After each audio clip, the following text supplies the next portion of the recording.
बघा, समाधान आणि असमाधान हे दोन्ही शब्द जे आहेत हे याच्या पलीकडे आता निवडणूक आयोगाचा कारभार केला.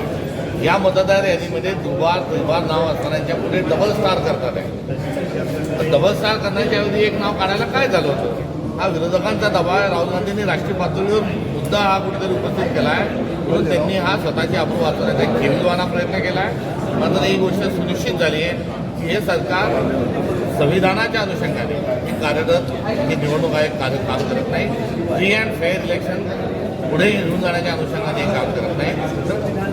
केंद्राचा आणि राज्य सरकारचा यांच्यावर दबाव आहे हे आजच्या यांच्या या उद्देशाच्या अनुषंगाने स्पष्ट झालं आहे. वास्तविक पाहता त्यांनी आज पत्रकार परिषद घेऊन यादी स्वच्छ करण्याच्या अनुषंगानं कार्यक्रम जाहीर करायला पाहिजे होता आणि त्यानंतर या निवडणुका या घोषित करणं अभिप्रेत होतं. मात्र या सगळ्या सत्य मुद्द्यांना त्यांनी तिरांजली दिली आणि हट्ट जो आहे राजहट्ट तो पूर्ण करण्याकरता या निवडणुका लागलेल्या आहेत. आता जनता त्यांना धडा शिकवल्याशिवाय राहणार नाही एवढं मात्र निश्चित. एक निवडणूक ही प्रक्रिया असते आणि भारतातला सर्वात जुना पक्ष या अनुषंगानं सर्वात मोठा पक्ष या अनुषंगानं आमची जी पद्धत आहे त्या पद्धतीच्या अनुषंगानं आम्ही 12 तारखेला पार्लमेंटरी बोर्ड राज्याचं होईल आणि त्यातून वेगवेगळ्या सर्व नगरपालिकांचे उमेदवार जे आहेत ते आम्ही या ठिकाणी सुनिश्चित करू. आम्ही 3 वाजता 8 दिवसापूर्वी आमची प्रतिनिधी बैठक होती. 4 वाजता निवडणूक आयोगाची बैठक.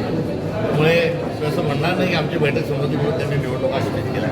मात्र प्रत्येक परिस्थितीला तोंड देण्याकरता काँग्रेस तत्पर आहे आणि आज आमच्या बैठकीमध्ये निवडणुकांना सामोरं लोकशाही पद्धतीने गेलं पाहिजे या अनुषंगाने आमचा अधिकार निर्णय होता. त्यात कुठलीच किंमत नव्हतं. अनेक कार्यकर्ते निवडणूक लढायला आमची इच्छुक आहे. त्यांच्या माध्यमातून आम्ही निवडणुकीला सामोरे जाणार.